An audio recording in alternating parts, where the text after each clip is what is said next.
What's up, everyone? It's Friday night at the Barbell with your hosts, myself, Carson Wendell, Josh Sellers, and Bryant Wood.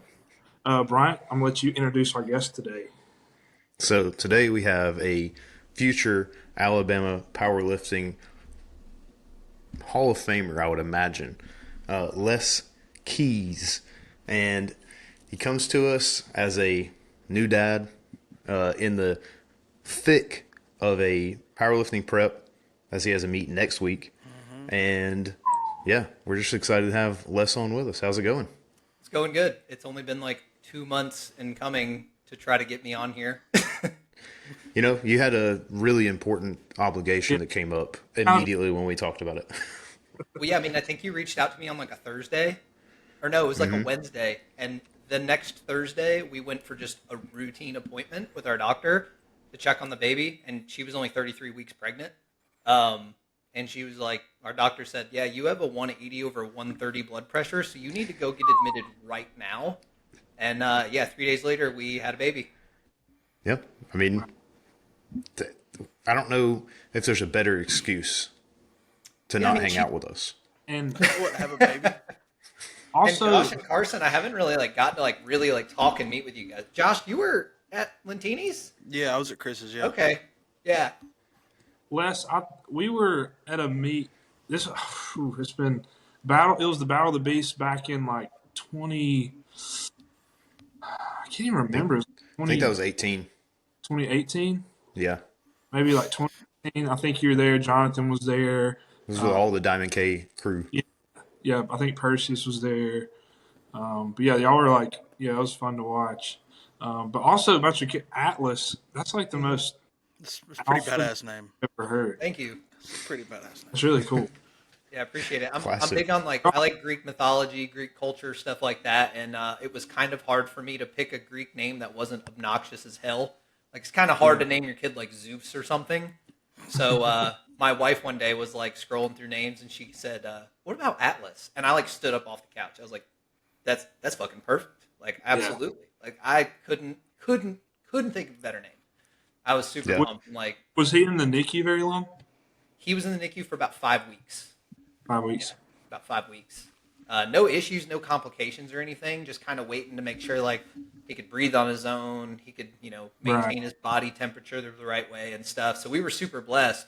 But man, like, hats off to anybody that's really had to deal with like having a NICU baby because like that was it was peaceful in the sense that we got to like come home and recover after she gave birth Hmm. and stuff, and like we knew he was taking care of we knew he was healthy, but it was like you work hard for 8 months for something to try to like have it, and then you have this child, and then it's like, but wait, you can't actually Yeah. have him for a few weeks now. So it was a really weird like period, but it wasn't long ago, and it already feels like such a blur now that we like have him Yeah. home and going through the thick and thin of waking up every 2 hours to feed him and all that shit. Right. Yeah, my son was a 26 weeker. So we Oh were my in the god, NICU. We were in the NICU about 6 months. And golly, dude. it's I always feel for any NICU parents out there. It's tough, but Dude, I feel like I want to yeah. like hug you through the camera because like Yeah. I can't even imagine. There's no way. Yeah, Yeah, it was golly. tough. Don't get too handsy, Carson. We'll see him next week. Yeah, you're right. Yeah, it's funny. Like I don't even feel like I'm about to compete because like Yeah. I'm kind of doing too much with myself at the moment anyway.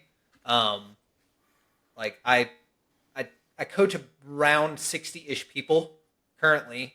That's It's I crazy. started working with a personal training studio downtown, and that's been taking up a decent amount of my time. And they've like expanded my roles there. Been trying to do some other business things and like balancing like having a baby and all of this stuff. And I was like, fuck it, why not do a meet too? Like, and it was Yeah. like 5 weeks out that I signed up, so it wasn't even a real prep. But I'm hitting like 98% of my best numbers in training with like I mean, I basically have had about 3 or 4 days a week, about an hour each time to do my lifts, Mhm. which is very not ideal. That's top Um, sets. That's it. That's I just top mean, yeah, it's pretty sets. much like top sets, hit Top like sets, no one burnout of backbone. accessories, and then I'm like back to doing some other work. And yeah, I feel like absolutely no pressure about this meet whatsoever. I'm just like, We'll just see how Yeah. it goes. I think that comes with one experience, but two being so busy. And shout out Josh Pelland over at the Data Driven Strength with those guys. Like he always talked to me about when you have to like white knuckle it in life, everything seems to go better. Just because you get in a good routine, Sure. you have deadlines that you meet every time, and you focus. So when you have like all the time in the world, that's great and all, but sometimes you're lackadaisical with your approach to training and Oh, for sure. diet and everything else. So it makes sense Yeah, no. as much as it sucks. I'm big on pressure. I think people actually need more pressure. They need things to be a little bit harder. Like they need to actually be appreciative of when things are not ideal, so that when they can catch some brief moments where things are ideal and ride that wave, then things can go absolutely fantastic if you can really lean into the really hard times. Yeah. So I almost, when I have a lot of pressure, I'm like, why not add a little bit more and see how I perform? Yeah. Because you can always take something away. Yeah, for sure. You can always sacrifice something. I mean, sacrifice more sleep, get more shit done. It's been happening since the dawn of time. So I like this transition, though. I want to ask you. We always do a controversial question to start out, Okay. but are kids these days given too many trophies? Absolutely. Yeah. Yeah? Like 100%. I would actually like, I don't know if I interact with anybody that would disagree with that. I'm not big on participation trophies. And I don't know if you guys kind of remember the running joke of me saying decent to my lifters. Yeah.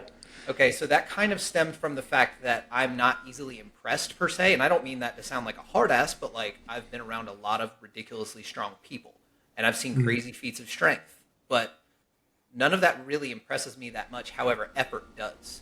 So I don't really feel like people should get rewarded for anything for just doing it. I feel Yeah. like you should get rewarded if you actually try hard.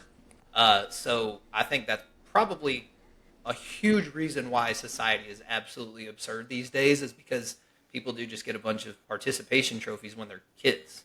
And like my dad always told me, like, I don't really give a shit like what you do, even if you're a McDonald's fry cook. I just want you to try to be the absolute best fry cook on the planet. Yeah. You know? Yeah. That's pretty popular. Well, it's actually a Martin Luther King Jr. speech, but Nick Saban appropriated it and used it in one of his speeches, and it goes along the lines of like, if you're going to be a chimney sweep, be the best chimney sweep you can be. If you're going to shine shoes, be the best shoe shiner in the world. Like, course. if you give effort on it, something good's going to come of it. You know, I actually read a study like 2 or 3 days ago. I think it was Harvard did a study that they complimented kids' effort when they completed a task, and then they complimented their intelligence and ability when they completed a task. The next time they went and they completed a task, the kids that were complimented on their effort, they like doubled their productivity. And the ones that were complimented on just their intelligence and ability, they actually lowered by like 50% or something what their productivity was. So it just goes to show you that like just telling somebody they're good at something or naturally good at something or rewarding that, it lowers their abilities, whatever. But yeah, like you tell them to keep working harder and they're going to keep working harder. Yeah. Yeah, I found myself. This is a little bit different, but when Briggs, my son now, he's 3, and we'll be like wrestling around on the ground. I'll be like, I'll like let him like tackle me, and then I'll get a little thing in the back of my mind. I'm like, wait a second, I gotta teach him how to like Yeah, do. This. I'll just get him like, ah! yeah, absolutely. Or we're Absolutely. playing basketball. Like I'm like, yeah, and he's like making goals, and I'm just like, Yeah, no, stuff it, man. Stuff it. Yeah. all right. That kind of goes along with like if anytime you watch sports or youth sports or even rec sports, when people celebrate, it's like sometimes people over celebrate and you can tell they've never been there before, right? Yeah. It's along the same lines. Like Yeah. act like you've been there before. Exactly. Shows like your job is to score. Yeah. So no, you shouldn't be celebrating. You should be scoring. It kind of reminds me. So like it was kind of like an eye-opening moment of like the happiness of achievement versus the happiness of like going through something. When Perseus did the Pioneer Tribute, because for 4 months leading into that meet, we were wanting to take the world record squat for the 275 class. So for 4 months, that's all we talked about. And like, I mean, we were in the gym like super late at night, just me and him sometimes, hitting some ridiculous sessions, having tons of conversations and working. And like, it was stressful for that like 4 months. Like, definitely as a coach, because I'm like, this is my like first big, strong dude trying to achieve something big. And like, I felt probably more pressure than he did. Mm-hmm. And then it happened, right? So like, he did it. Like, he hit the world record squat, and like, you know, we do the big coach athlete hug. We're all hyped up. We're all happy and everything. And about 20 minutes later, I was sitting outside waiting on us to get warmed up for bench, and my adrenaline kind of calmed down, and I like was like sad. I was like, what now though? Like, what, like this, like for 4 months I've been consumed with this idea of wanting him to achieve this, and it just came and went. And like, Yeah. nothing really was that different other than getting that brief moment of happiness. And then it was like, I felt like I immediately was like, what do we work on next? Like, what do we do next? What do I do now? And I was like stressed out, like trying to figure that out. So it definitely like made me realize that like the hard work and going into something is way cooler than like after you've got it done. And I mean, Yeah. it's just like Christmas. You're more excited for Christmas than when you open your gifts. You're just like, Right. all right, cool. Like, now I got this shit. Yeah. It's kind of like if you can learn to enjoy that work and that stress and that process, if you can tap into that and learn to like really enjoy it, then rather than, of course you're going to enjoy the reward and the, you know, all the hype and stuff or come meet day, but if you can really learn to enjoy that process, then you're going to last. I think it's a lot more like you're going to last a lot longer, and it's going to be a lot more just fun in general. Yeah, You know. you're gonna have a lot more like day-to-day fulfillment. For Right. sure. Yeah. The results will always be there. Yeah. They just take time. For sure. So the effort and the process that's what's important. Yeah, It's and getting there. truthfully, like you may not achieve everything you set out to achieve, but if you absolutely hated trying to achieve it and then you don't achieve it, it's just going to make you not want to achieve anything at all. However, Yeah. if you learn to like enjoy, you know, doing it, your likelihood of achieving whatever it is going to be higher. But you also will be more likely that if you fail, you still enjoyed the work, so you're willing to work on something else. Right. Yeah. Like a shift of focus instead of a burnout. Yes. Right. It's so, but that's so rare nowadays. Like in yeah. today's culture, especially with this new generation of like powerlifter that's coming up, it's people want the results now, and it's like you really have to. And that kind of goes into another question that I was going to ask you, Les, but with especially with all your athletes, but especially with this like younger generation that are coming out, is it harder to coach the like actual strength adaptation, like powerlifting, or mindset? Mindset, for sure. Absolutely mindset. I would actually say that majority of my coaching is actually mindset because a robot can write a really good program. There's plenty of good programs out there. I mean, really, like, you could make a bad program and communicate really well with an athlete and get them to believe in it, and they're going to get stronger. However, if you write a fantastic program and somebody doesn't have a lot of confidence and they lack the mindset to carry through with it, then that really good program didn't mean shit. So I tell people all the time when they're about to sign up with me or they're inquiring about coaching and stuff, like 90% of my coaching is communication based. All of those 60 people that I coach, we talk all the time. And when people don't talk to me, they don't reap the rewards of like hitting PRs or getting stronger or getting out of pain, whatever it is. Because I believe in like, you know, I want to know what's going on in your mind, not even just in the gym. Like, you might be going through a divorce. Tell me those things. Like, you might just be sad. Your dog might have died. You might be super happy and you feel like you can push things harder. Like, there's so many different variables that can shift your training and your abilities at any given moment. So, like, if you're not communicating with me, then I can't help you with that mindset and I can't help you work through whatever it is you're working through. So your performance is probably going to suffer if you don't communicate with me. So, like, people ask me too a lot, like, how do you text and how do you talk to these people all the time? Well, like, it's my job.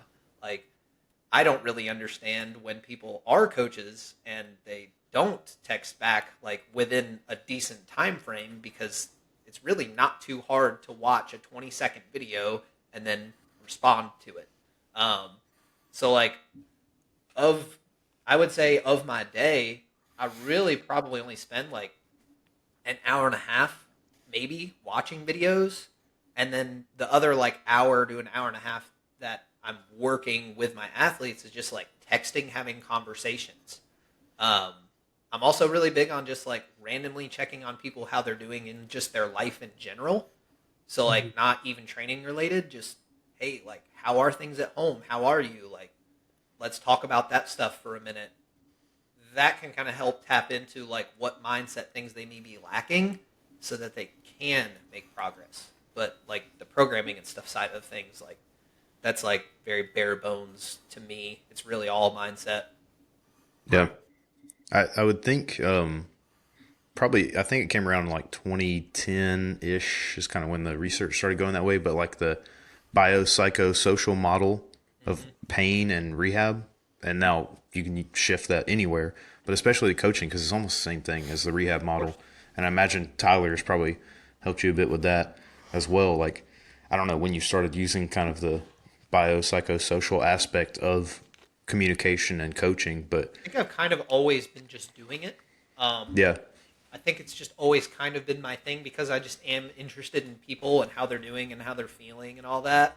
yeah, And I just knew when I first started working out, like if I'm having a bad day and I can use that bad day, I'm stronger. If I'm having a good day, I'm strong. If I'm having a bad day and I can't control those emotions, I'm weaker and I hurt or get hurt. So like just really simple. I was like, okay, cool. Like I'll just use that on other people. Uh, yeah, I also don't really like. I've never really studied like coaching stuff either, because I have a lot of kids that say kids like young adults or even older adults, whatever, that ask me questions about like coaching and stuff. I'm like, hey, I want to get into this. Whatever. What should I read?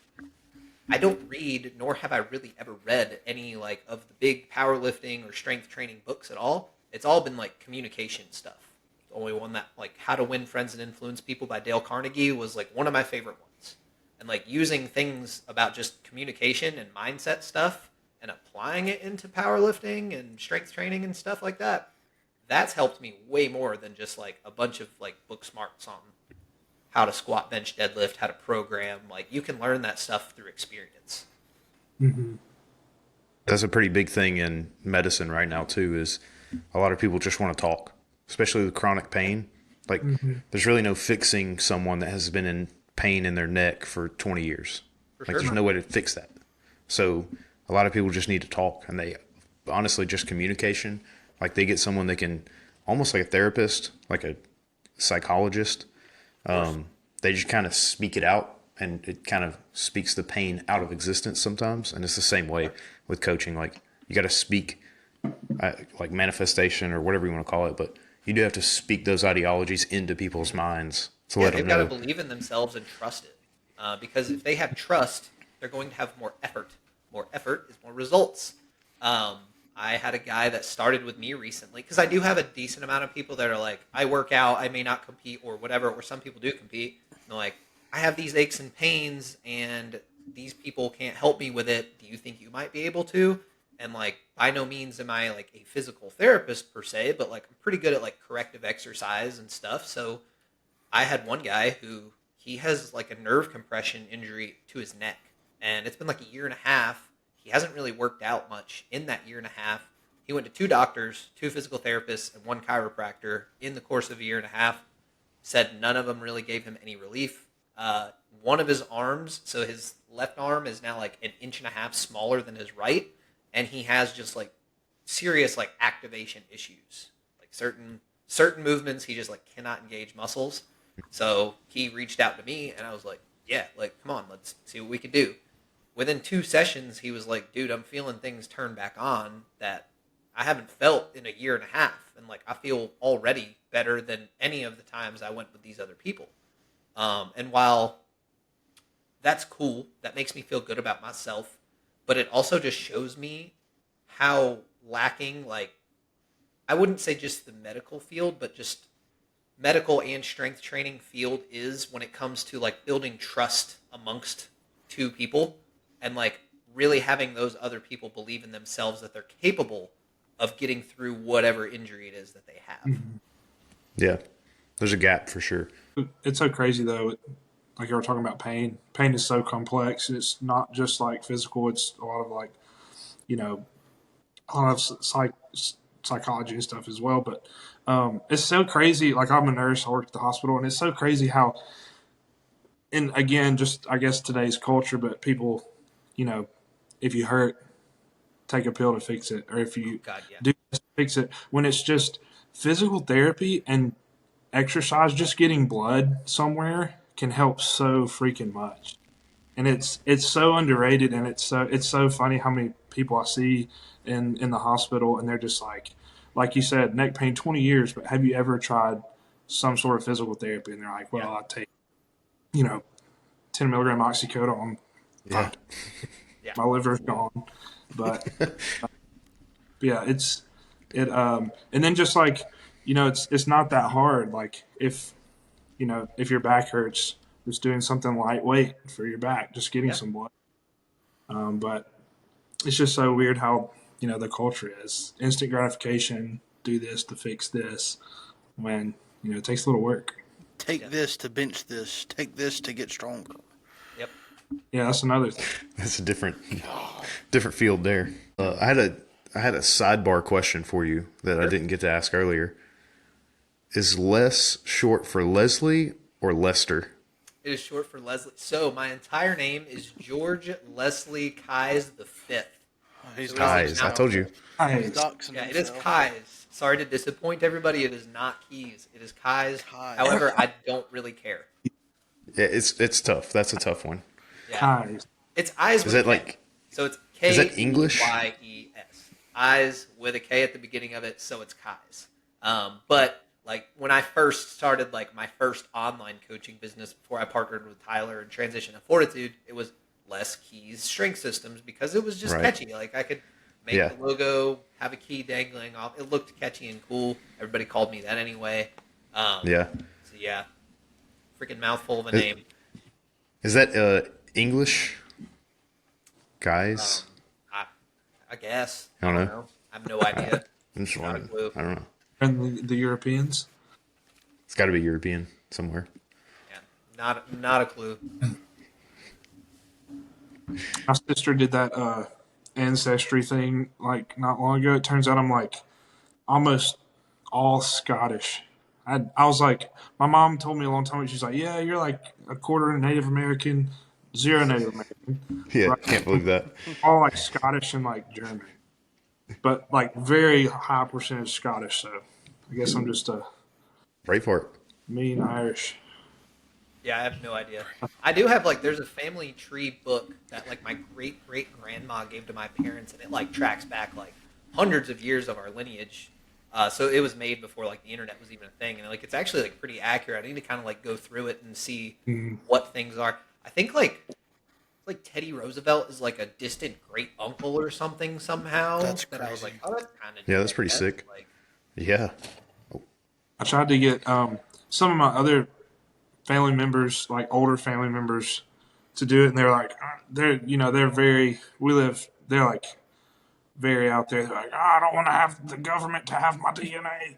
oh, they They'll do. plant me in my veins. They do already. Yeah. Yeah, they're so special. The government definitely needs those genes. Like they do not care about your DNA. I promise.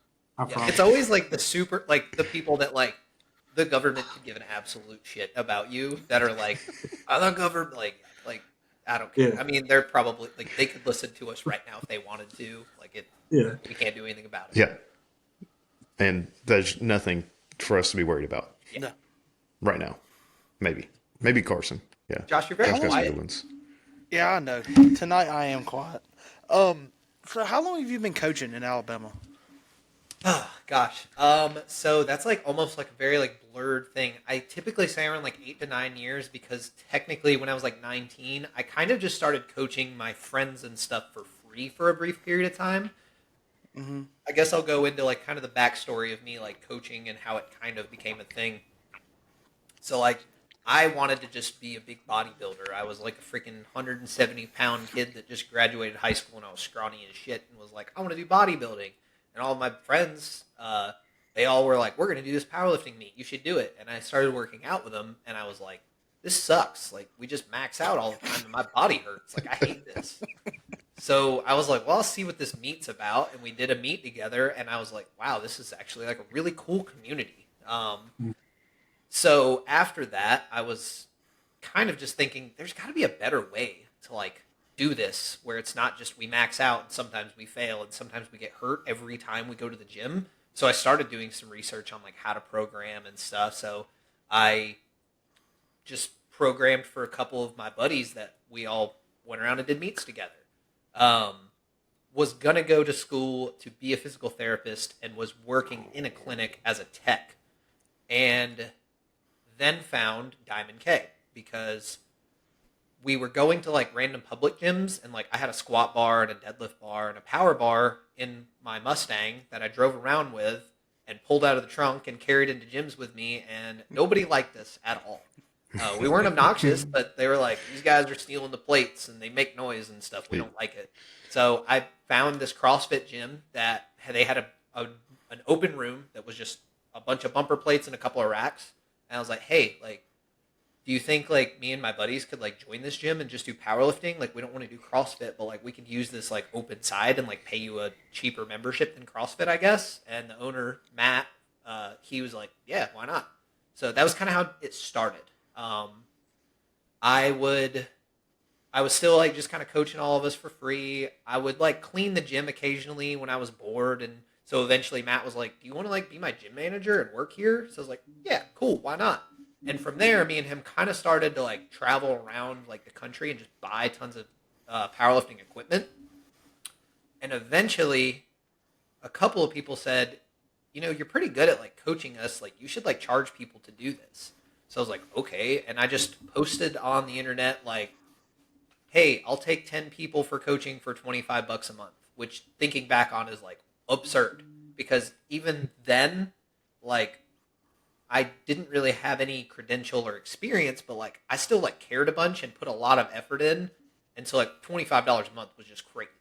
But I also was making like $400 for the entire month at the time. So like $25 was like sweet. Like that's like a tank of gas.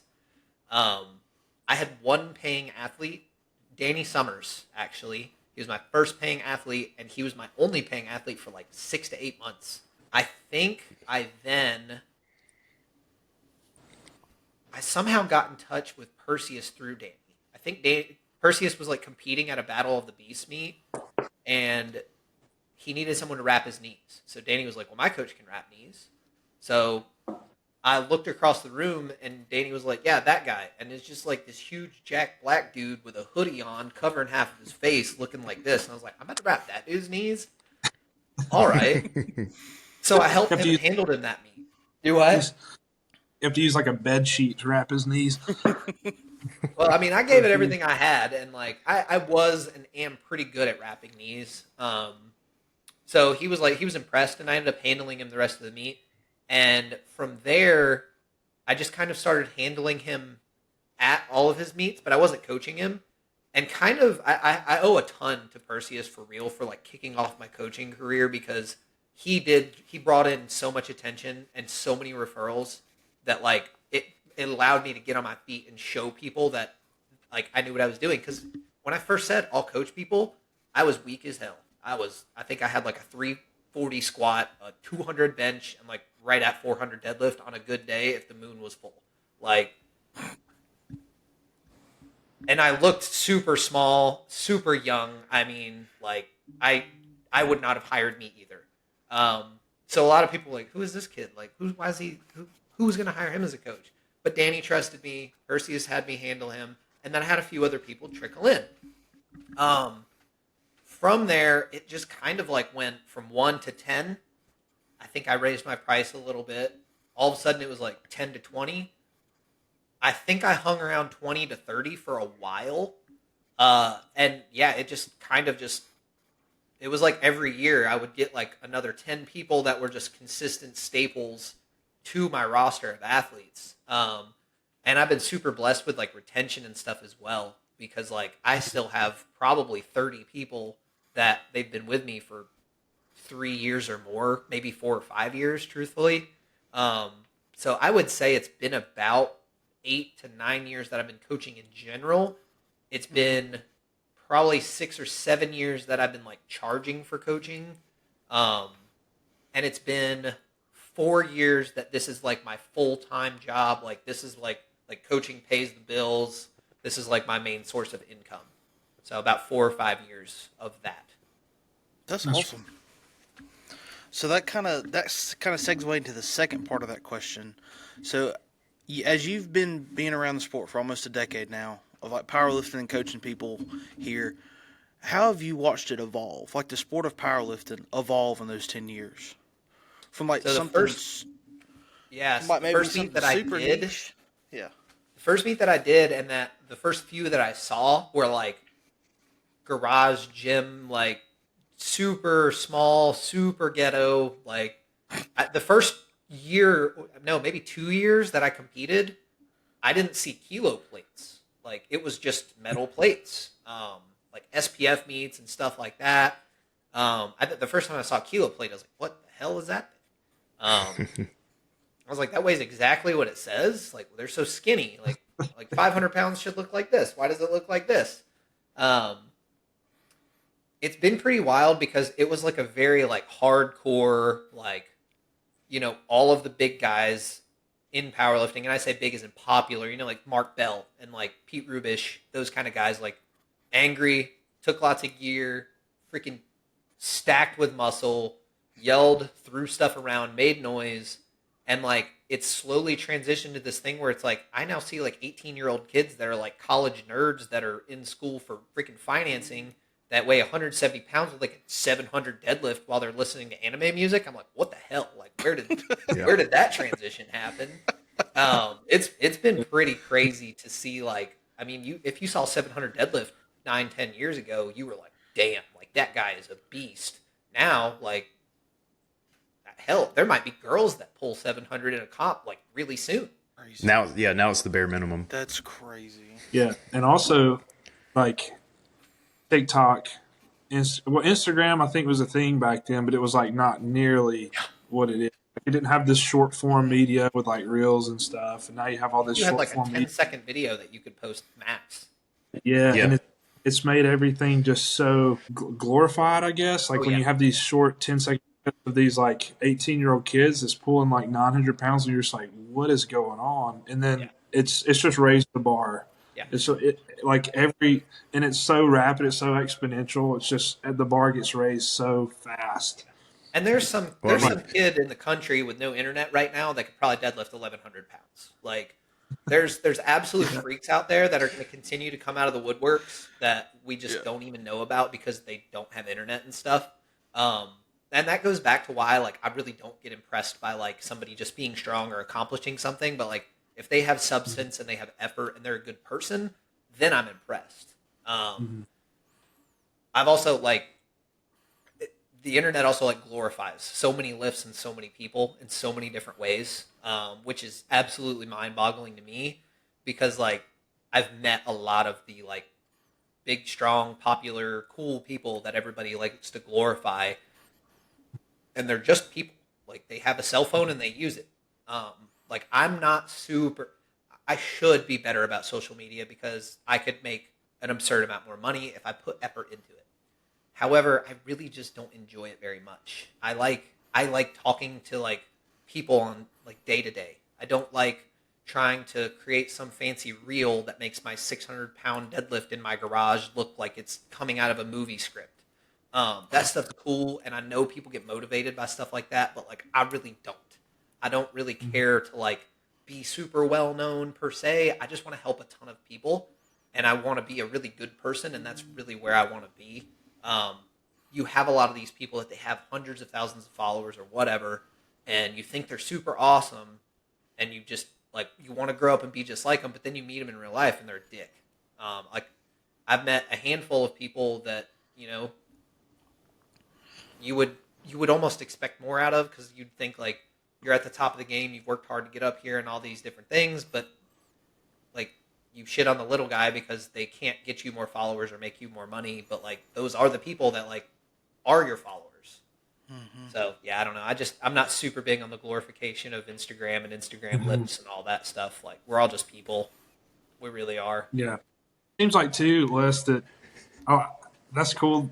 You know that I like what you said there, and it's like a lot of people now, especially this newer generation, these younger kids, are they powerlift for social media. Oh yeah. For because like back in the day, like I think about Dan Green, the Lillibridge brothers, Pete Rubish, all those guys that they just love to lift a barbell. They love Yeah. getting mad, like just going crazy and lifting crazy weight. It was just fun. And now it's like you've got these kids they got to have the certain camera, the certain lighting. They want to film a certain lift and Oh yeah. post it to their Instagram, put the perfect music with it, and it's like, do you really love the sport? Is it fun, or are you just passionate about putting, like, Attention. creating this thing and putting it out there? Yeah. So, Like see, being a They micro want attention. influencer. yeah, but I think you can kind of see it though. Especially like if you see the person in real life, you can kind of know, or it's kind of hard when you follow people. People put up this like different personality on Instagram or whatever, but it's really cool though to still know those people that just really are passionate about powerlifting and strength training in general. Um, but yeah, it's just a different time. Yeah. We And talked about this on like our last one or the one before that. A lot of people nowadays have main character syndrome. They just think they're the main character of everyone else's story, yeah. and especially with social media. Yep. Yeah. I mean, like, it really is crazy to me. I really don't understand why people will like put all these people up on a pedestal and like just glorify them and think they're the coolest thing ever because they have a bunch of followers and can lift a decent amount of weight. It's really, really odd to me. I don't understand it. But typically, like the best people, the best humans, typically do somewhat rise to the top, and that's what's cool to see. The people that they're just dicks. Like they kind of come in and out of the sport, like or in and out of popularity, or they get exposed, for being a shitty person at some point. Yeah, So I really like. I don't. When I met my first like Instagram celebrity, like I definitely was like, oh my gosh, like. And then I talked with that person for like 10 minutes and realized like, oh, like they're just a human that like they have like the same things that I deal with and they like probably don't even make that much money more and just all of these different things. And it just kind of made me like, I was also like, what do they have that I don't have? I mean, yeah, I Yeah, don't, yeah, like I know kind of where I stand with things. I know like how smart I am or how capable I am of different things. And I just don't really feel like anybody's better than each other. No matter how much followers or lift you or weight you can lift or any of that shit. well said. I've got a question for you, Les. This is kind of changing things a little bit, but I know sometimes you post like long captions, and I enjoy reading those or videos. I kind of like to hear what Really? you have to say, mindset and stuff. Yeah, I think it's really cool. I like that kind of stuff, but this question may be super vague, and I apologize if it is. It's No, maybe go hard for to it. answer, but can you talk a little bit about your mindset in the midst of adversity? And I know that's kind of a cliche question, but maybe whether that be an acute kind of adversity, like an injury or something that happened that day, versus like a something more chronic, like you're running your own business, you have a child now. So can you maybe talk a little bit about that and how where your mind? Absolutely. I think you just probably brought up my absolute favorite topic, because this is something that like I have struggled with a decent, and I don't mean this in like a ooh boo hoo me because a lot of people have dealt with like depression, anxiety, stuff like that. But I've dealt with a decent amount. Like I've had plenty of things happen to me in my life that have caused those to be a thing, and I used to almost like ask like why this, why that, and want to get through it, and I would like push my way through and all. But I would say probably it was about 3 or 4 years ago. I can't remember like, specifically, but I was at like my lowest point basically. And I remember um, having the thought of being grateful that I was going through what I was going through because I realized that every time life really kicked me in the nuts, I always did come out better on the other side. Even though in the middle of it, it was like I literally want to die. I Mhm. Every time I got through that, I was a little bit further in life, whatever that is, like whether it's lifting, an injury, business, relationship, whatever. So I started practicing literally like praying thankfulness every time things get really, really hard. And it's a very challenging thing to do because you're like, I don't want to go through this. But I just have basically tried to remind myself that every single time things get hard in whatever capacity, I have the capability to come out better on the other side of this. So I'm actually thankful that I'm being presented with these challenges currently. Um, Shifting my I like. mindset to that has really like absolute it helps me get through anything. It's the reason why every single time, and I also remind myself this isn't the hardest thing you're going to go through. Like you think this is the hardest thing that you're going to go through, but somebody out there is dealing with something way harder than you and achieving a lot more than you, and you will be presented with harder challenges down the road that will challenge and test my faith. And I don't mean faith in like a greater power, but faith in a greater power and in myself. It's going to test my faith more than ever as my life goes on. And do I want to look back on things and say like, oh, I could have been this, or do I want to lean into that discomfort and be thankful that I'm being presented with challenges? Because I mean, truthfully, like the greatest warriors fight the hardest battles. Like there's Mhm. tons of different like crazy sayings and stuff you can go with that, but like if things are easy, it's gonna stay the same. So like I'm actually thankful when things get hard. I might not actually feel that way when it is hard, but if I can continue to remind myself of that over and over again, eventually, and I will be putting in the work to get through that. Uh, Injuries is definitely one that like people will ask me on that quite a bit because like the last one was I tore my pec at my meet last year in Hawaii, and it was a grade one. It wasn't horrible or anything, but I tore my pec. Like, kind of sucks, and like I was completely fine about it. And a couple people were like, "How are you doing? Are you okay?" And I was like, "I'm fine. Like, I'm going to be stronger when I rehab this because I probably was neglecting things anyway that needed to be worked on. Now I'm thankful this happened so that I can actually just come out stronger on the other side of this. And like honestly, with minimal effort, I'm back to my best strength effort. So like I know that like I put in a little bit more effort and I'll be even stronger than ever. But yeah, I mean, really, just if I could give anybody any advice, is be grateful that things are hard because if it's hard, that means you're supposed to work your way through that thing. Mhm. I like that. I really do Like like that. shift your perspective to look at Yeah. it a little bit differently.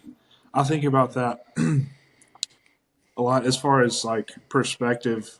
Like when I've gone through tough things in my life, a lot revolves around my son. He still has some medical problems, but like I'll Hmm. we'll be going through a tough time, and then sometimes it's like you can think, well, somebody out there has it harder, Yeah, but you until that really manifests, like they're in front of like you see it, sometimes it's really hard to kind of get into that mindset. So sometimes, like for us, we go to Children's a good bit, and all it takes is one trip to Children's Hospital, and you see somebody there with like cerebral palsy or somebody that's so developmentally challenged, they have so poor quality of life, and I'm like, oh, like yeah, this is what am I even talking about? This is nothing.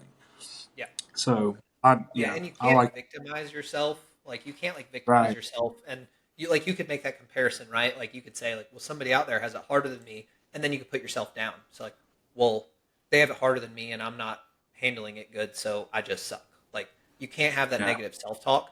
Another thing I remind myself of is every single every single place that I am in life is because I put myself there. So no matter what, right? Like every single decision that I make is going to have some sort of repercussion down the road. If I'm having money issues right now, it might be because I wasn't working hard enough 6 months, a year ago, or Mhm. whatever it is, right? And it really, like, you can literally apply that to anything. Like, you don't like your job, you don't like your boss. Well, you took that job. I don't know, go open your own business or something. Like, just because you're in a hard place doesn't mean it's anybody else's fault. Like, it is your Mhm. fault that you are in whatever position that you're in. So if you put yourself in that position, you can take yourself out of that position. Mhm. It will be hard, but it is simple. If you simplify things and just basically make it simple math, like 1 + 1 = 2, so I can work my way through this since I put myself in this position. That'll also make things a little bit easier to get through, but you cannot victimize yourself. Like, you can't like Yeah, put yourself down. You have to be grateful. absolutely. I like Yeah. what you said about injuries too, and like me personally, right now I broke my toe like a couple weeks ago in the gym. I dropped like a big weight, 100 pound dumbbell on my toe, just like crushed one of my toe bones.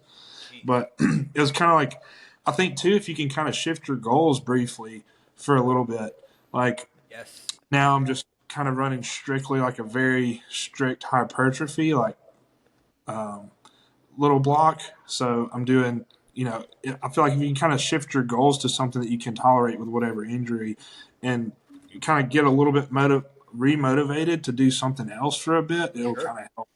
Yeah, Also, for sure. I'm sorry, Brian. I think I cut you off. You're gonna say something. You're fine. I was just gonna add to it.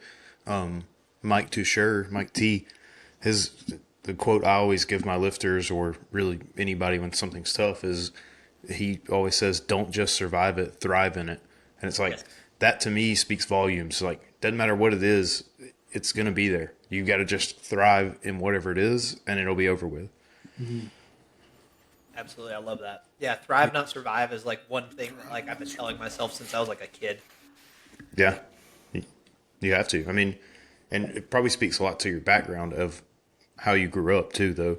Not just with tougher parents, but just like a harder life in the South with like blue collar people around sure. you or So hard working another little people. known, It's I'm tough. actually from New York. We moved here when I was 8. Hmm. Um, Okay. yeah, so I Interesting. kind of have like the perfect balance. What? I said, "City boy." No, so it was actually the ghetto of New York, about 45 minutes to an hour Nice outside of the job, city. Carson. It was like Oh, you're back. Hold on. rough A little little bit. town where like if you are born there and you live there, like you're going nowhere in life at all. And it was a rough place. Like just the people there are rough. They're mean. They're tough guys. Like, and my parents wanted to get us out of there, so they were like, "Well, the only other family we have is Birmingham, Alabama, so we'll move there."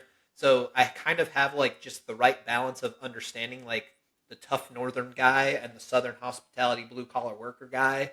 I feel like that blended really well to like kind of form my personality the way it has.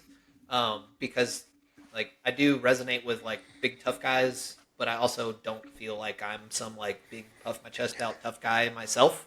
Um, so yeah, that was just another little known fact about me, I Cool. guess. That's Yeah, cool. there you go. You have the hardworking blue collar, and then you got the no nonsense Yes, New Yorker. yes, that's a perfect way to put it. New York. New York.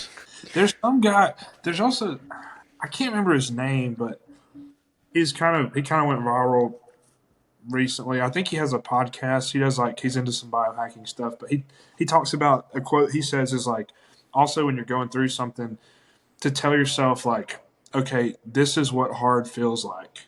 Yeah, I saw this TikTok on a Yeah, TikTok the other day. I can't remember what his name is.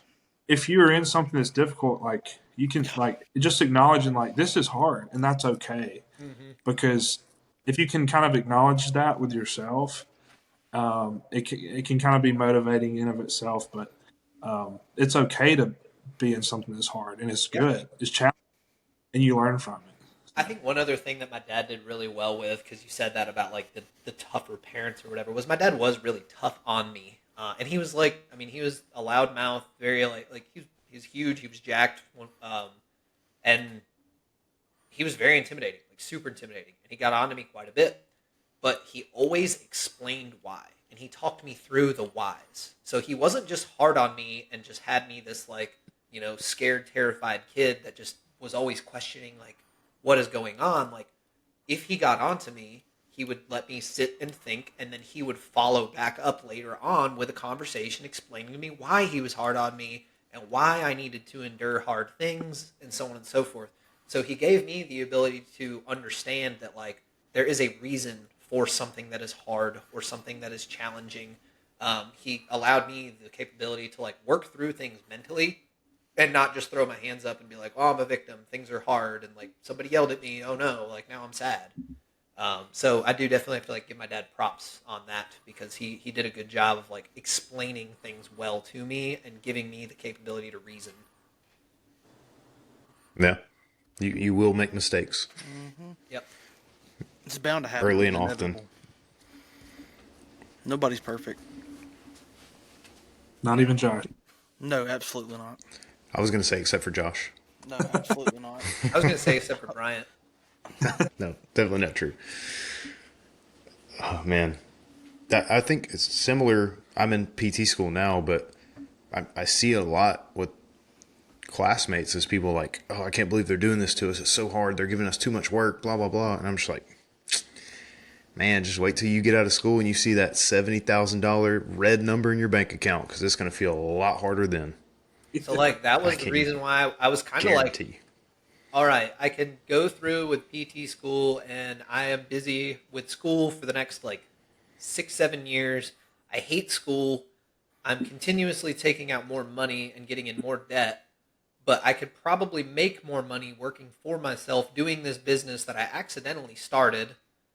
Let me try this. And I am so glad that I did go the route that I did personally because I know for a fact right now that like I would probably be like almost finished with school currently, I'd be crazy upset about how much debt I had.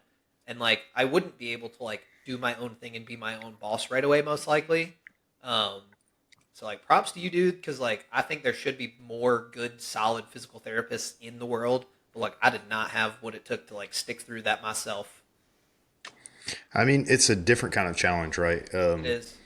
And realistically, I went back to school at the place I was working at. I was working in management and it went bankrupt.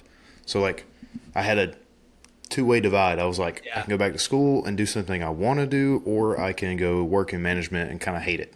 And I decided to sacrifice all that security for school and kind of paid for it all out of pocket up until now.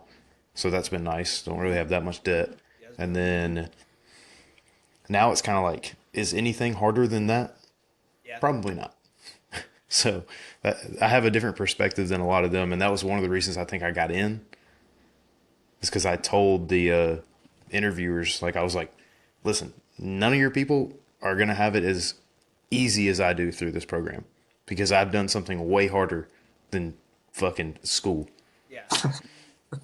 Like, that's fucking nothing. That's for nerds. I can do that all day. I hope you said it just like that in your interview. In the interview. I pretty much did, except I had COVID. Yeah. I mean, it's adherence. That's what school really is adherence. Yeah. Yeah. And that's like the one big thing that I dislike about school is it is so much adherence and not as much like free thinking and actual work. Because to me, I was like, shoot, like I haven't had nearly the school as some of these other PT fools do, but I bet you if you put me in an actual clinical setting, I would run circles around these dudes. Like, Yeah. they're so like glued to books that it kills their critical thinking skills. And I feel like that's just a lot in the medical and the strength training world is people are so glued to the science and the books so much so that they kill their personality or their critical thinking skills.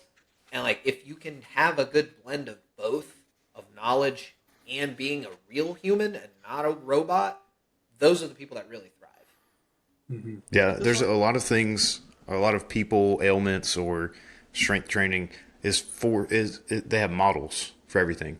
And coaches or medical professionals, like they try and force people into these models and they don't leave room for the gray. And that's really the issue, especially with people that just get out of school. They're fresh out of school. They studied 3 straight years to pass a test. Like that's all they literally did. They did not study 3 straight years to treat someone. So when they get out of school, they don't really know what the fuck they're doing. Yeah. So They think Carson, about these pathways in their head, and they're like, they're just like all bullet points. They're like, all right, this is unit 1, 2, 3, and Yeah. And then you go to someone that's had chronic pain for 20 years and you're like, shit, this wasn't in the book. Yeah. yeah, must say I always Carson, beat you can. myself up for the first few years of me like starting doing what I was doing or what I do. I was kind of beating myself up, like, oh man, maybe I should go back to school. There's so much more security, this and that. And like, I was like scared. I was like, I don't have shit. Like, I don't have a degree or any fancy certifications or anything. Like, why? Like, am I gonna like crash and burn eventually? But it kind of came all full circle. Like about it was like 2 years ago. Um, through some of my like friends and connections in like because I am now friends with like a decent amount of like physical therapists and like clinic directors and just a lot of people. Um, I actually was asked to run a seminar on like strength training and stuff for Samford's PT class, and I was like, "This fucking like Yeah. I don't have a degree or anything fancy whatsoever, and now I'm running a seminar on this stuff, teaching people that I thought I was going to be one day, and like it was just a cool like full circle moment to be like, oh, yeah, like I guess I am okay." that's neat. Were you going to say something, Josh? Yeah, like Carson, you can probably attest to that a lot with like nursing. Like you learn all that stuff in school, and then you get in the real world. Nobody is the same, and nothing's gonna play out how it does in the book. Yeah, yeah, Nursing's a lot different though, because you guys get nonstop application. You study a lot too, but it is like nonstop from day one application practice. yeah. It was nursing is like nursing school. They you do a lot of like care plans and stuff that you're never gonna use really. That it's nursing school, especially the first semester or two, is just like trying to weed out who doesn't really want to put in the work. So they just give you just floods and floods of like busy stuff. Mm-hmm. But I'll say I was not. I had no clue until I started my job. I started in the emergency department, and I just got my shit kicked in for like 6 months. And but I learned fast. That was like a good place to learn, and luckily, I had a lot of really good. That was kind of before. It was way before the pandemic, but it was before you still had people in the field that were there like 10, 15, 20 years. And that goes for really any field. If you can have like mentors like that have really good experience, but also the book knowledge, but have been doing it a long time and that can really show you the way of like, this is what the book says, but this is what you're going to do. Yeah. And I think that goes with anything, but if you can have mentors, I was lucky to have some really good, really solid people that have been in the field for like 20, 25 years. And it helped me so much. But yeah, the experience is everything. I mean, And if you you can can't get get so the much out of it. experience, seek out the people who have it. You can it can get you started. Like, the term, the terminology, you know, what this looks like, but you don't know what it really looks like until you get in there. So Yeah, for sure. Sounds right. That's what I think a lot of people were about to get. I think with PT school they change it pretty much every year. It feels like, or it seems like rather, at least at South. And we do a clinical rotation at the end of our first year in the summer, so we get all this information that's literally book work, like nose in the book, nonstop, and then immediately you're in a clinical location. And most people that I've talked to from the second years, they were like, we went in and we basically went, we don't know what the fuck to do. And that's just going to happen. But Yeah. by the time you're finishing and getting out, you should have a good idea of what you're supposed to do. I don't know if every program's like that. I'm sure they're not. There's some programs out there that are $140,000 for the 3 years. And I know for a fact they're not top of the line. I definitely feel like that's different from what I used to know of in the past with like doing a clinical rotation in the first year. That's fantastic. Like that's a great thing to do. I feel like it used to be like all at the end. Like you did all of your Yeah. clinical stuff all at the very end of the 3 years.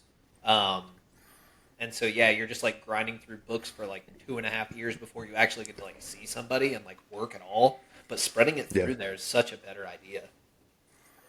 It's similar to med school. Like undergrad to get into these programs, it takes a lot of work. It like, especially med school, like a lot of book work. You're taking very difficult classes. And so you get into a school finally, and you're kind of a bookworm. And a lot of these people don't know how to talk to people. And for one, I think that happens because you're too young Yeah. when you get in, and like that's all you've ever done. And two is they give you a lot of work. I mean, it is nonstop, 18 credit hour, balls to the wall, go, go, go, tests every week, multiple tests in a week, practicals coming up right after that.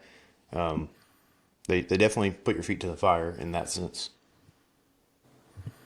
Yeah, that I was like, I was like, man, I really like my personality. I really like how much, like, I get along with people, and I don't want to go to school and like lose a lot of that.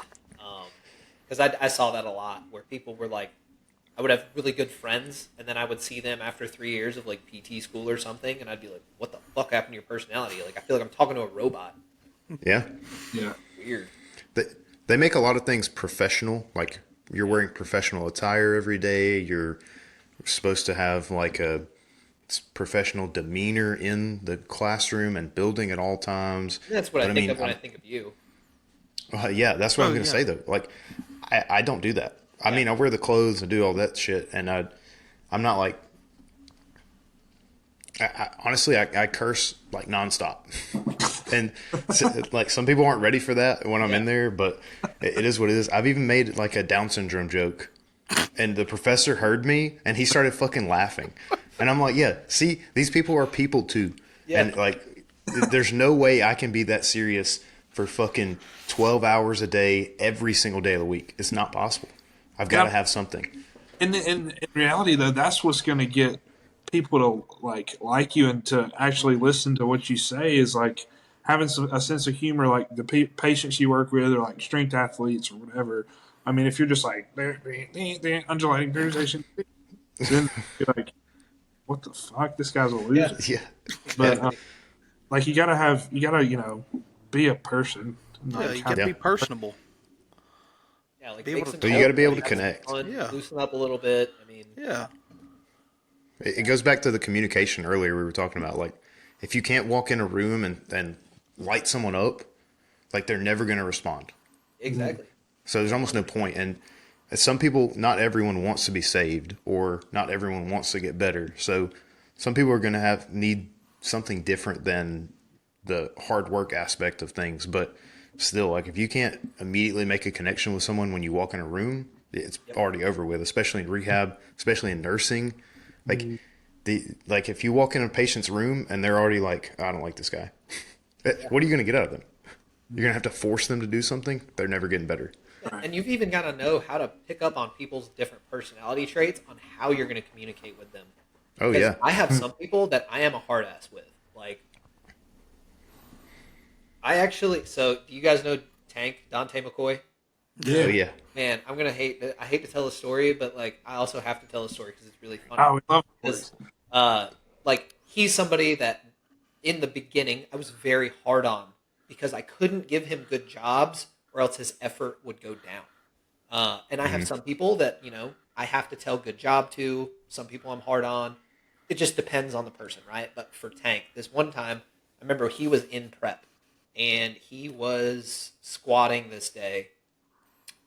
And I think he had to hit like 810 or 820 for a single. And he was warming up and he hit 600, which 600 is a warm up. We're 200 something pounds off. He hit 600 and he racks it and he looked at me all excited. He goes, man, did you see how fast that moved? That went so good. And I looked at him and I was like, I don't really give a shit how fast that moved. That wasn't even close to your top set. And he just like went straight faced, didn't talk to me. Goes through the rest of his warm ups. He hits his top set and he absolutely blasts his top set. I mean, it was beautiful. He racks it. He's all hyped up. I go to walk up to him and he looks at me crying and says, don't fucking say anything bad. I'm proud of that. I don't want you to put me down right now. And I was like, bro, I was going to tell you good job. Like, calm down. It's okay. Like, I'm not going to be critical right now. But like, Yeah.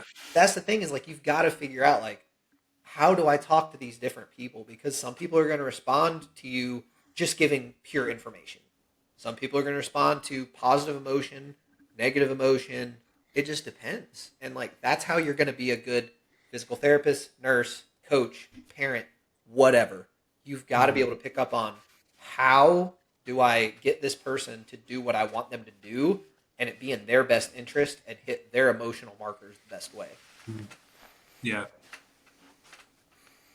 Yeah, there's a lot of management models in general, like business management models that are just that. It's like everything's when you're in charge of someone, so to speak, whether you're a parent or therapist or coach or manager at a job, like it's a dynamic process.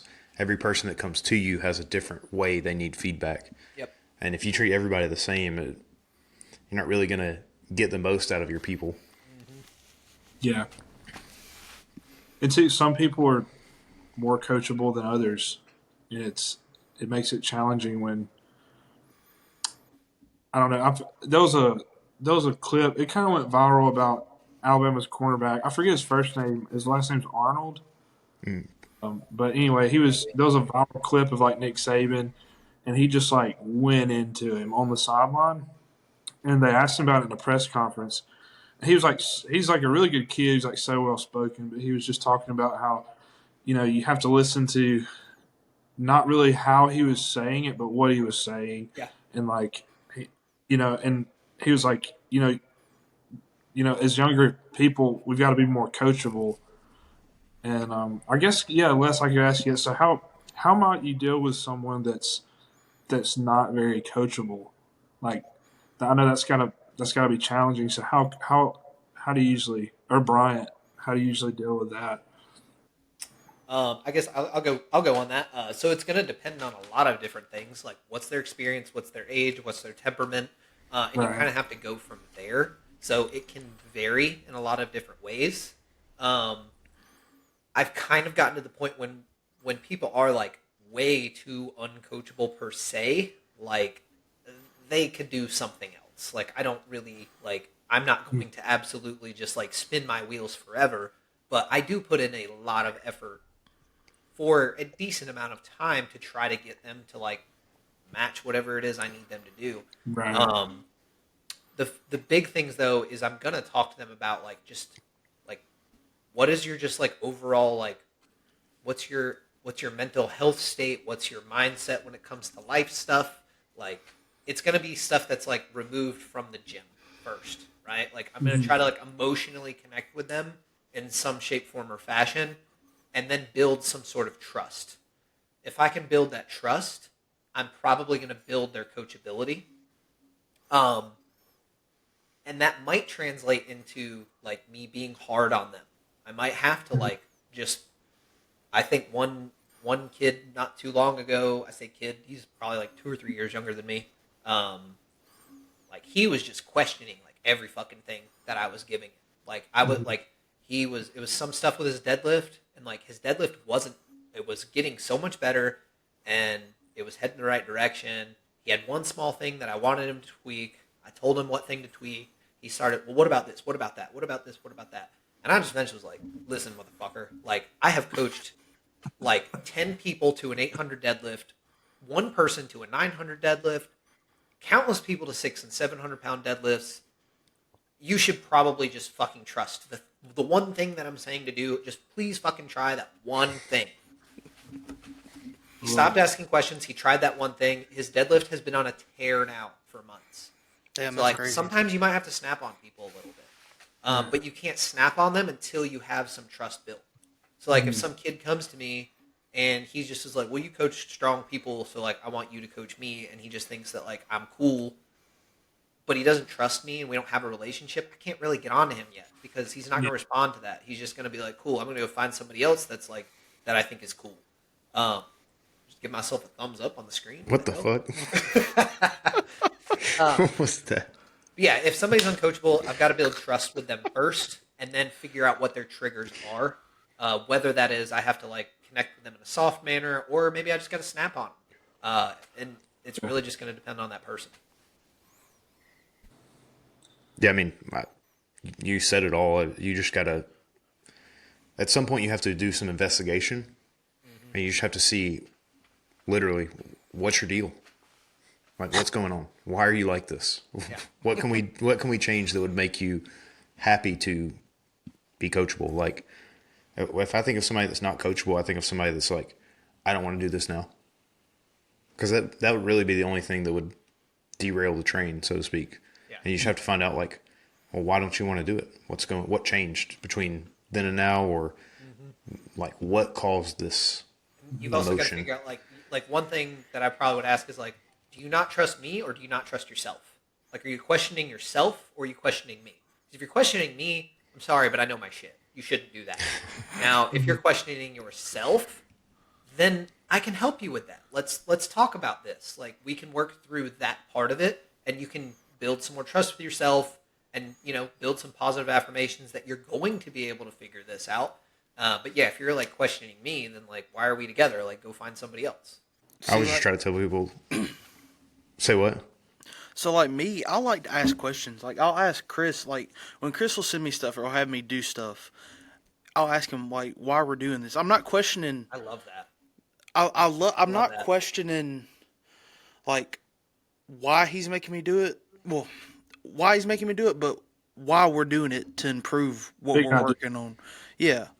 That's what I motive. like asking. I like asking those type of questions. When I see I something love when like people ask me crazy those goofy or something.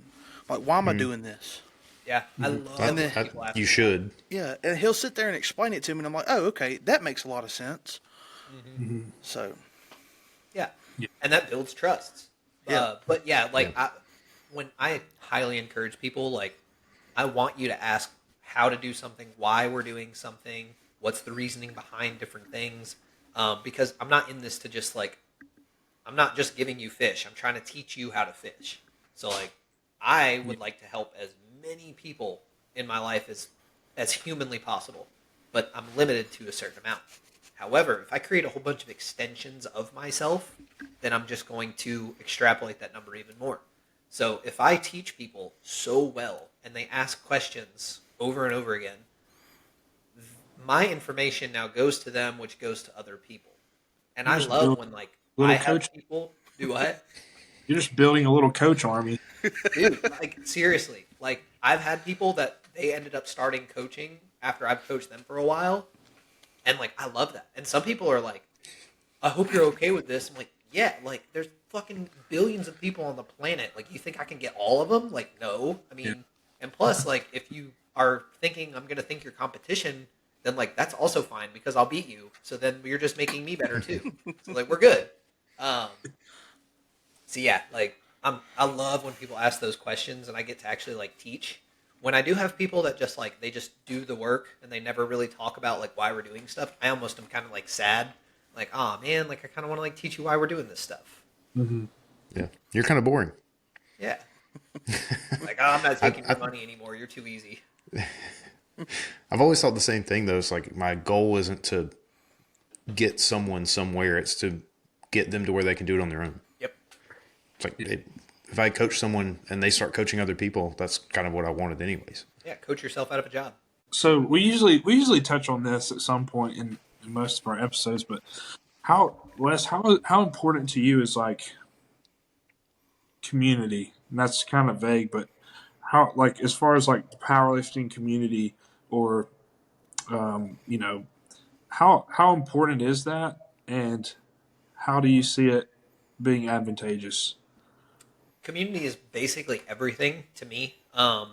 To me, like I feel like life's biggest cheat code is surround yourself with other like-minded people or people that you would like to be like. Like if you want to do drugs, hang out with drug addicts. If you want to make a lot of money, hang out with people that make a lot of money. If you want to be stronger, hang out with people who want to be stronger. So it really just depends on what community that you want to be a part of. That's going to dictate the outcome of your life. And I'm really like the community of powerlifting is what pretty much started my career. I wouldn't really classify myself as a powerlifting coach or a power lifter hardcore so much anymore because I have branched off into other like strength coaching and things of that with a lot of other people. But I'm still very, very grounded in the powerlifting community and very grateful for it.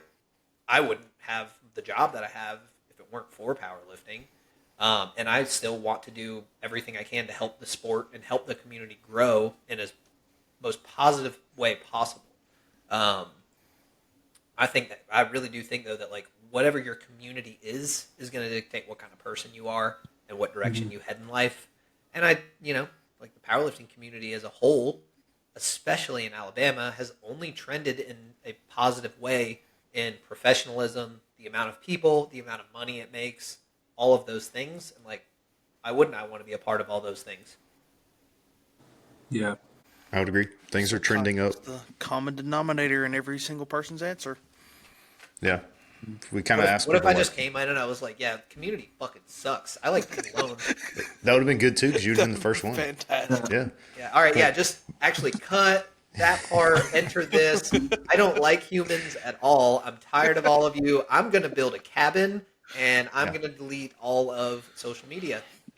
And lift by myself because powerlifting sucks. They're boring. Yep. I think everyone, like, we kind of ask, like, why do you keep skin in the game? Like, what makes you keep coming back to it? And it's always like the community, hands down. 100%. Yeah. Yeah. The sport I think the itself same- is kind same would of be for boring us. if we're being completely honest. 100%. It's pretty boring. Snooze fest. 100%. I mean, if you just told me like, hey, just go compete in this like open room with no humans watching and we'll record it and your score will count against other people with the same variables, I would be like, yeah, fuck that. Like, Yeah. But it's the people yelling, and plus like, and also I'm at the That's like end an of the IPF meet. powerlifting prep. Like, I feel like shit right now. I'm like, I was squatting yesterday and I was wondering like, why do I squat? My shoulder is killing me. Like, I don't like doing this at all. But next week, when people are yelling at me and all of those things, I know I'm going to feel the community, I'm going to feel the energy, and I'm going to get excited about it again. You know? Yeah. For a brief moment, it'll feel like it's all worth it. Yeah. Very brief. Yeah. Yeah. Good luck, by the way. What you feeling? How you feeling right now? Feeling Terrible. pretty good? No, I feel Terrible. pretty horrible. My sleep is Good. bad. My Perfect.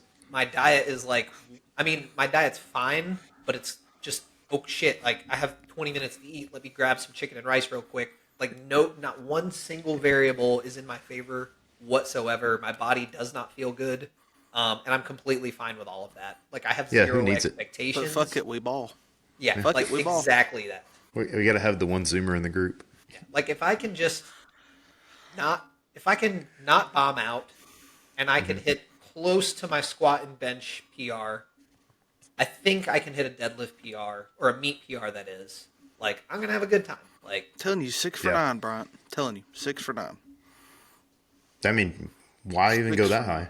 I 6 might for 9. I might go 7 for I might not even take a third squat or a third bench. I might just go I was 2 gonna for say- 2 squat, 2 for 2 That'd be funny, bench, yeah. and then aim for the stars on deadlift. You get your opener, and then you get a PR, and then you're done. And then you Yeah. full send the third. Just like whatever squat you want, and on the third attempt, just say 900 pounds, and then just like unrack it, walk it out, and be like, no, and then There's absolutely no way I could unrack 900. I want to fail it. There's no way.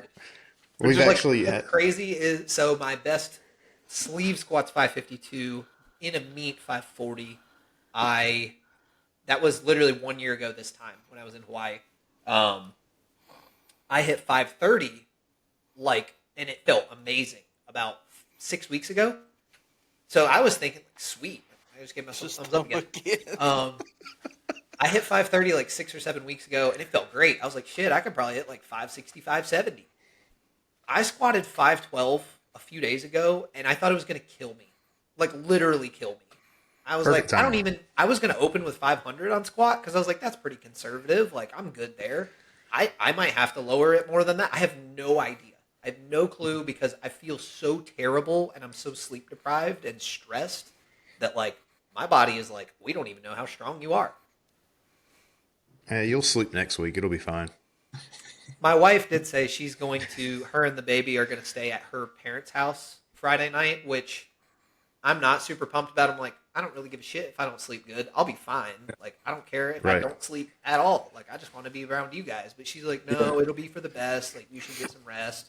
Like, Yeah, you'll major just shout out to my wife, you- because my wife is also like 90% of who I am, like, or Yeah. why I am who I am. Like, she's allows me to be everything that I want to be in life. and I literally could not do this shit without her. That's awesome.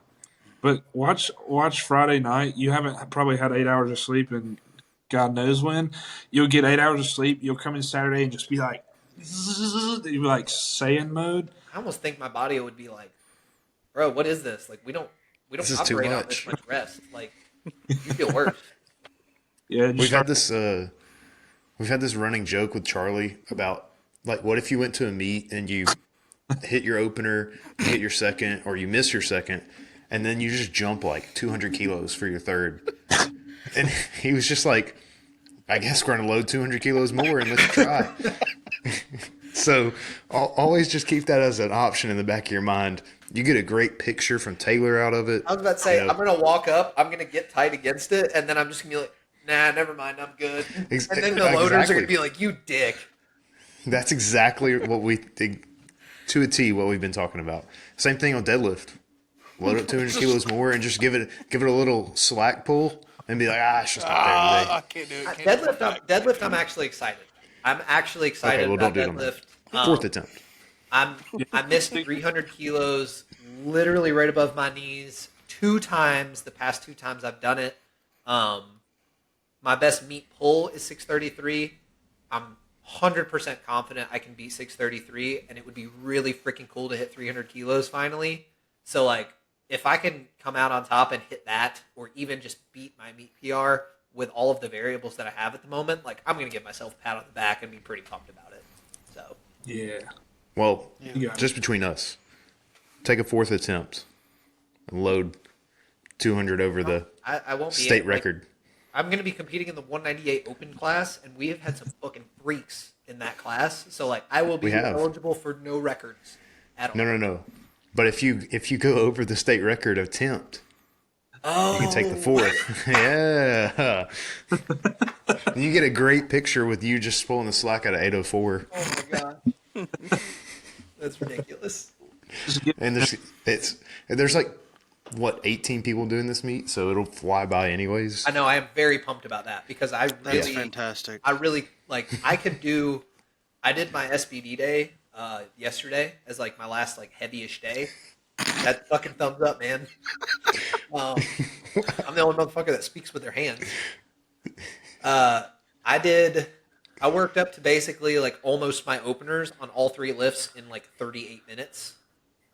So like Nice. I could do a whole entire meet in like 2.5 hours tops and be completed. Yeah. That's pretty much what it'll be. That's what Y'all, Saturday. y'all should be done by 1. One awesome. flight. One flight. 20 people. One flight. Yeah, 20 weightlifting. people. 20 people is the max. Do it they like can do in one weightlifting. flight. Do weightlifting and you just do your next attempt if it's not heavier than the next person. You'd go 1-2. I mean, I typically take about a 3 or 4 minute break from like a last warm up to a top set. So like, Yeah. that'd be good. Yeah. We'll talk to Charlie about it, see if we can make it happen. No promises. Anything else going on? Any other projects you got? Some stuff that is in the works, but probably it's not like, oh my god, like groundbreaking shit, but like just some stuff that I can't really talk about quite yet because I need to figure out the direction of it. I don't know about. I mean, I guess I can like kind of talk about how like more than likely, as long as the transition of things go well, I will most likely be taking the meet director spot for Alabama for WRPF for next year. Is that where you like Very hinting nice. to refer to that? Hell Is that yeah. what you were? Honestly, I forgot about that until you mentioned it. But yeah, Charlie did tell me about it. Yeah. So I think that's awesome. I don't think there's I a am better pretty pumped person. about that. Awesome. Just took my test and turned in the other day. Got to like sit down and take my practical and like judge a few flights and shit like that over the next like 2 months or whatnot. But as long as everything goes good on my end, their end, so on and so forth. Potentially January, I'll be the meet director for that meet, and then henceforth. Nice. That's awesome. Because what is it? Heidi or Charlie right now? It's Heidi Charlie's is- the chair. Charlie's the chair. Okay. No, Well, Heidi's no. the chair. Heidi is the chair. Charlie is the meet director. Okay. And Charlie's trying to give all or almost all, right, of the central and lower Alabama to you.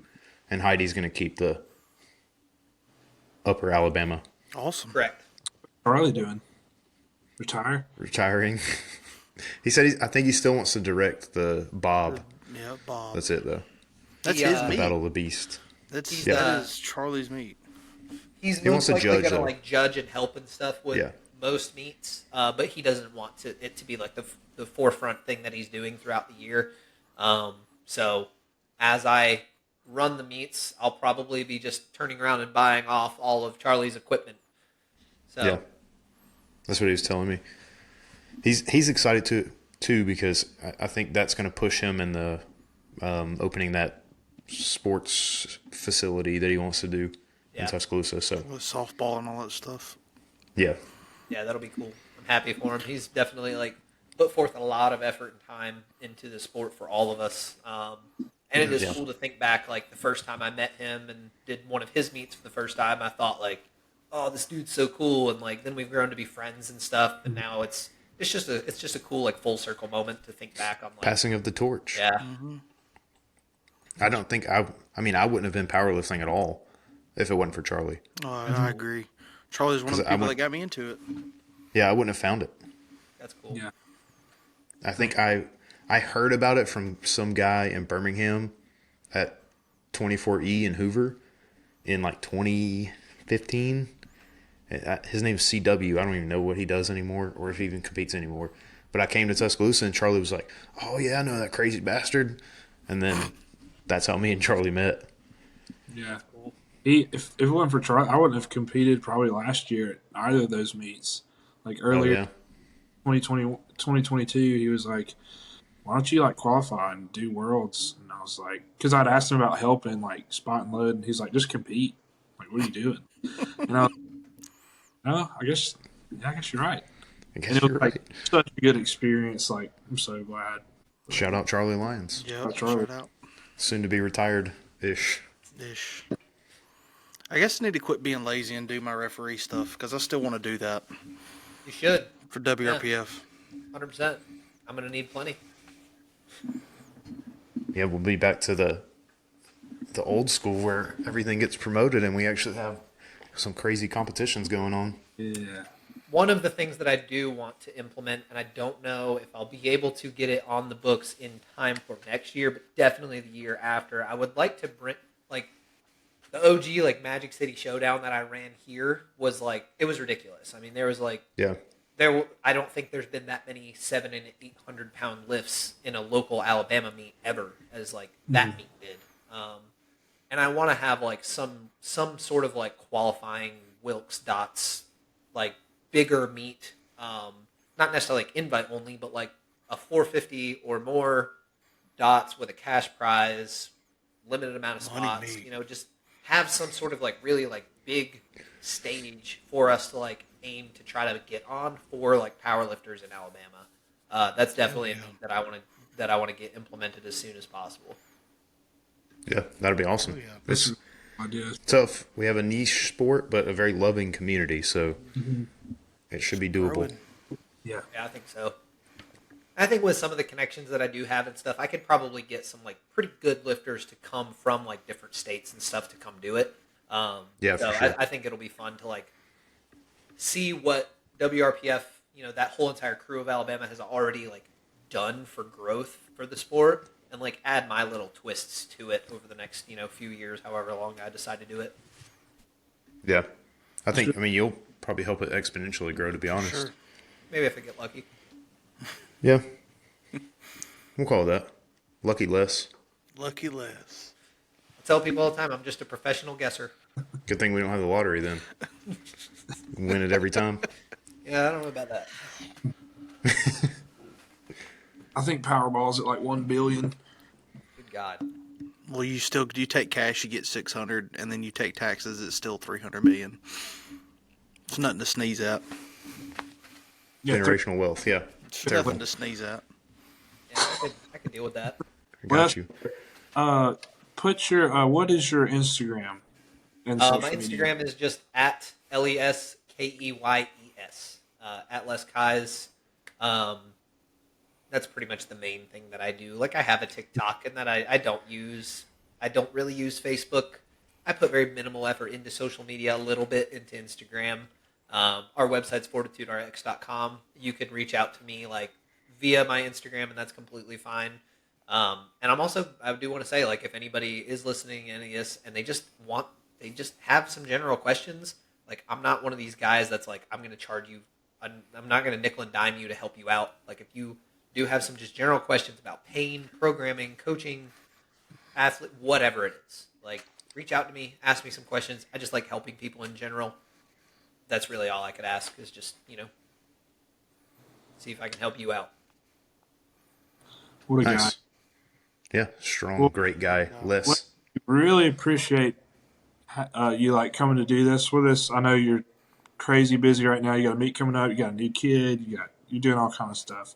So we really appreciate you. It's nice to talk to somebody with all the experience and knowledge you have. So thank you for Thank you, doing guys. this. I've really enjoyed this. Yeah, for sure. It was a Really good enjoyed time. this. I appreciate you guys A lot of doing this. fun. I think this is cool for like just the sport and the state of Alabama in general. So I appreciate you guys doing this. I really do. Yes, sir. We appreciate you. And It's a that pleasure. that was your Friday night at the barbell. We'll see you next time. Peace. Peace.